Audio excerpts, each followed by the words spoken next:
السلام علیکم ناظرین۔ ایک دفعہ آپ صلی اللہ علیہ وسلم حضرت فاطمہ زہرا رضی اللہ عنہا کے گھر میں تھے۔ بچے سوئے ہوئے تھے۔ حضرت علی رضی اللہ عنہ بھی سوئے ہوئے تھے اور حضرت فاطمہ رضی اللہ عنہ بھی سوئی ہوئی تھی۔ اتنے میں حضرت حسن رضی اللہ عنہ کی آنکھ کھل گئی اور انہوں نے اپنی ماں کو اٹھایا کہ مجھے پانی پلاؤ۔ حضرت فاطمہ زہرا رضی اللہ عنہ اٹھنے لگی تو آپ صلی اللہ علیہ وسلم نے ان کو اٹھنے نہیں دیا اور ان سے کہا بیٹھو۔ سامنے گھڑے میں پانی تھا۔ آپ صلی اللہ علیہ وسلم نے پانی نہیں لیا بلکہ گلاس اٹھایا اور باہر صحن میں نکل گئے۔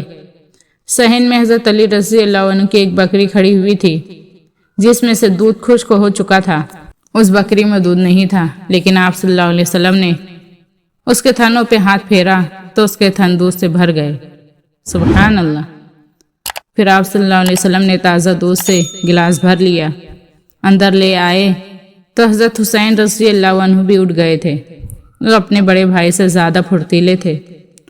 دودھ پینے کے لیے ایک دم آگے بڑھ گئے تو آپ صلی اللہ علیہ وسلم نے کہا کہ پیچھے ہٹ جاؤ۔ حضرت فاطمہ زہرا نے کہا یا رسول اللہ، آپ کو حسن سے زیادہ پیار ہے۔ تو آپ نے فرمایا نہیں، مجھے تو دونوں سے ہی پیار ہے، لیکن جس نے پہلے مانگا ہے اس کو پہلے دوں گا۔ ناظرین، ایک حدیث میں آتا ہے کہ آپ صلی اللہ علیہ وسلم نے فرمایا حسن میرا بیٹا ہے اور حسین علی کا بیٹا ہے۔ پھر آپ صلی اللہ علیہ وسلم نے ان کو دودھ پلایا۔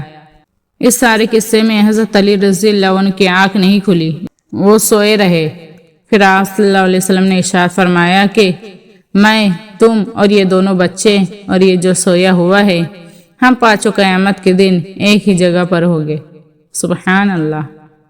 یقیناً آپ لوگوں کو ویڈیو پسند آئی تو ویڈیو کو لائک اور شیئر کریں اور چینل کو سبسکرائب کرنا نہ بھولیں۔ اللہ حافظ۔